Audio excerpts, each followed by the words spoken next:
In today's video, I found some more badass woodworking projects to share with you guys that will motivate, encourage, and spark that creativity us woodworkers often need. This is our 5th episode of the Stuck on Sawdust series, and the feedback has been so incredible that I don't think I'm ever gonna stop. I never gonna stop! This is Bearded Viking Woodworks, and I'm Daniel, and you know what time it is. Yippee-ki-yay, man. This first item I'm going to be sharing with you is a quick and easy project to help get those wheels turned, and it's actually selling like hotcakes. For the majority of people, they waste gas, time, and money heading to the big box stores, searching for some home decor, often settling on something they didn't even want because they can't find what they're looking for, or they just walk out empty-handed. Well, these shadow boxes are flying out of the online stores here during the holidays and are bringing in some crazy profit. A couple weeks ago, I built a set of these, and they sold 3 hours after I posted them online for a crazy amount. I'll be giving you a breakdown of the profit later in the video, including my method of shipping. These measure 12 inches wide by 12 inches tall, and it's a basic square with 45-degree bevels. These can be arranged in any way for the perfect wall decor in any home. They're made from 1x4s, and they can be made out of fence pickets or even some pallet wood if you have that laying around, or if you just want to use that option. And these are just stained, and you can do a whitewash, you can paint them, or you can leave them natural. So let's talk about material costs. For the 1x4, you're looking at about $3. For the stain or paint, you're looking at around $2 worth. And the good thing about these is you can do them without any nails or screws and save some money on that. The only hardware included with these will be the wall mounts, and I'll link everything in the description that you'll need. So for $5 you can build these, and they got this marked at $75, and that profit margin is right up my alley with 2 thumbs up. Let me show you a quick demonstration on how you can get these built. So over here at your miter saw, you want to get it set to 45 degrees. Now let's take and cut the first end of this piece. Now you want to pull over 12 inches. Spin your board around, and this will be your long point. Line up your mark with your blade, and let's set a stop block right here. Great. Now that we have our stop block set, let's go ahead and make 4 cuts. Be sure to let this blade stop before releasing it. Now just take your long point and butt your stop block and cut 3 more.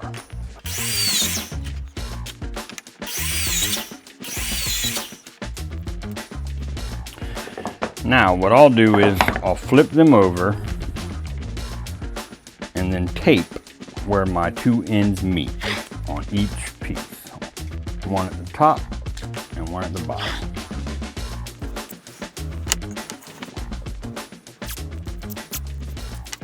Now you may need a wider table than what I have, but I think we can improvise and make this work. Now what you want to do is flip it over, and let's apply our glue. You want to apply the glue to each joint. And let's just go ahead and set them up.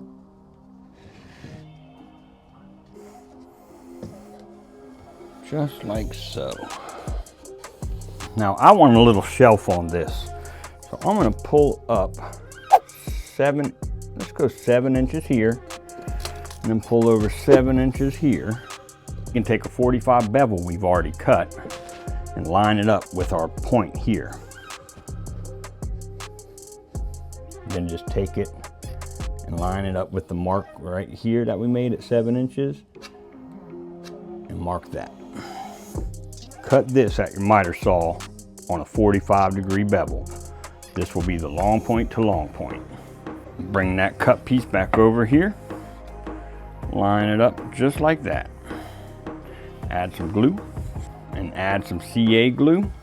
Hit this with some activator to act as a temporary clamp. And just hold it in place for about 10 seconds. And we'll be hanging this on the wall with a flower or a candle, kind of like a shelf. So it'll look like a diamond with a shelf to hold the candle. That's what I'm gonna do. Now I've seen this next item here and there online, and why is that on the screen? Sorry guys, 1 second, let me get that off the screen. Oh God, it's that guy again. Let me just open it. Why is it on my screen though? Did you tell them to like, comment, share, and subscribe? We're fighting the algorithm here. Well guys, like, comment, share, and subscribe. Next up we have these blanket ladders.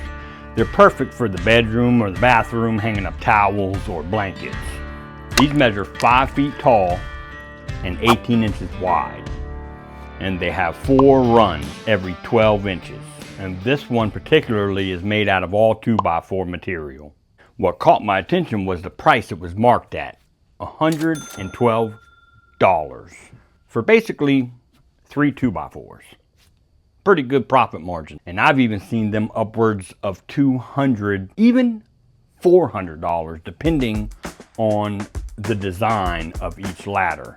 Some of them have through tenon. They have these really cool mortise keys that hold the tenon in place. Those are something that I'd have to do a whole build video on because they're really technical and really detailed. But for a quick project, these things are perfect and pack a good profit. Now let's break down the material cost. For the 2x4s, you're looking at around $8. For the finish, you're looking at around $4. And for the hardware to fasten the ladder together, you're looking at around $2 for a total of $14 to build this guy. Now, a lot of y'all have been asking me about shipping costs and what the shipping rates are. Well, it's hard to pinpoint exactly what every item is gonna be. How I do it, I have a shipping company that I use called Pirate Shipping. And basically what I do is I measure out the box that my item is gonna be going in, and then I put my item inside the box and weigh it. And then I go onto the app and I input all of that information into the app and insert the address that I'll be shipping to with the zip code, and that will find me the best rates. So rates of shipping always fluctuate. So you need to weigh and measure your item and input that into the information and just pick the furthest away in the country that you could possibly be shipping to and charge for shipping using that method. That way you're never losing out on profit. And what I do, which is no secret, I mean, a lot of people do it, is they'll figure out their shipping costs and put that into their price of the item and then say they offer free shipping, which is a win-win for both parties because shipping rates fluctuate so much. Most of the time you just break even with the shipping with the client. So it works out both ways. So let me show you how to get the angles to have it leaning against the wall this way. So here's our 2 2x4s. The bottom is going to be on 15-degree angle. Here we are. We'll line up our square with the very end of our piece where our pivot point is in the upper corner here. Now these numbers here represent your degrees, 0 through 90. So just take and pivot your square on that pivot mark on the corner here until your other side hits 15 on the upper edge here, and then scribe this line here. Now either cut this out with a circular saw or at the miter box on both pieces. Now that you've got those cut, we're gonna put a back 15 on this. And here's our 15, so to get the back 15, just line your square with the top and the edge here and mark right on your board where your 15 degree is. Now what you're gonna wanna do is pivot your square until you meet that mark you made with this side of your square. Now scribe that line. Now what I like to do, since it's such a steep angle, is I will take and measure off of that angle over 1.5 inches. So we got 1.5. So 1.5 inches there, and then come to the very top and mark 1.5 inches at the top. Now just go ahead and scribe this line. That way you're not cutting so much of the board away. So we're basically just cutting off this edge right here.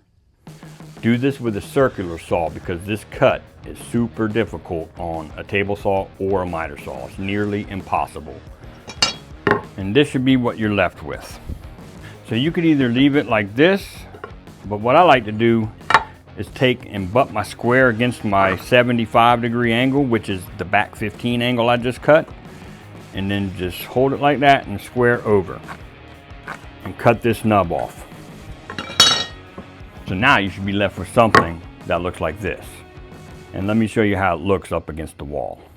So you'll be left with it flush on the ground like this, at an angle, and then flush to your wall like that. And that cut we just made makes this a level plumb cut.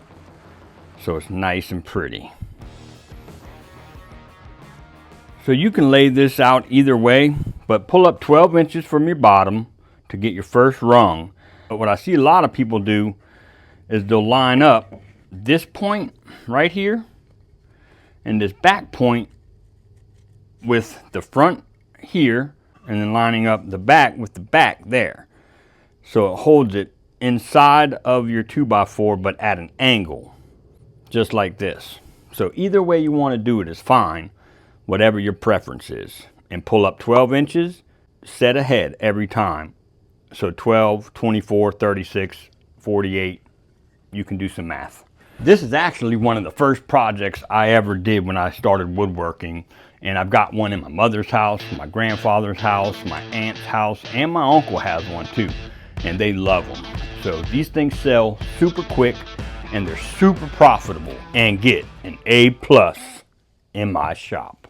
Now I told you earlier in the video that I was going to share with you what I sold those shadow boxes for. I sold a pair and I sold them at $125. Oh my God! Oh my God! I can't believe how quick they sold for that amount. It's a fair amount. I put a lot of work into them, and I stained them, sanded them, put a clear coat over them. I included all the hardware, and I paid for the shipping. Shipping came out to be around $25, so that's pretty fair. But they were super fun to make, and I definitely recommend getting your wheels turning in the shop if you got some scrap wood that can make these. It's 12 inches long by 12 inches wide and just a square. Not difficult, not very big, but it'll get you motivated and get that creativity wheel turning in your brain. They don't have any fasteners in them, and they have this nice little shelf here that you can set any kind of item you want to on it. And they just hang on the wall like this. And the way I would do it is I would put one here and then one down here, kind of have them offset a little bit, and I think that would look really good. The client that bought the ones from me is going to send me some pictures of how she set them up in her house. So I'm pretty excited about that, and I'll share that with y'all very soon. Although that does it for this video, guys. We will be back very soon. I've already got a couple videos I'm editing, so stay tuned. And until next time, this is Bearded Viking Woodworks, and I have been Daniel. Go make some sawdust. Thanks, guys.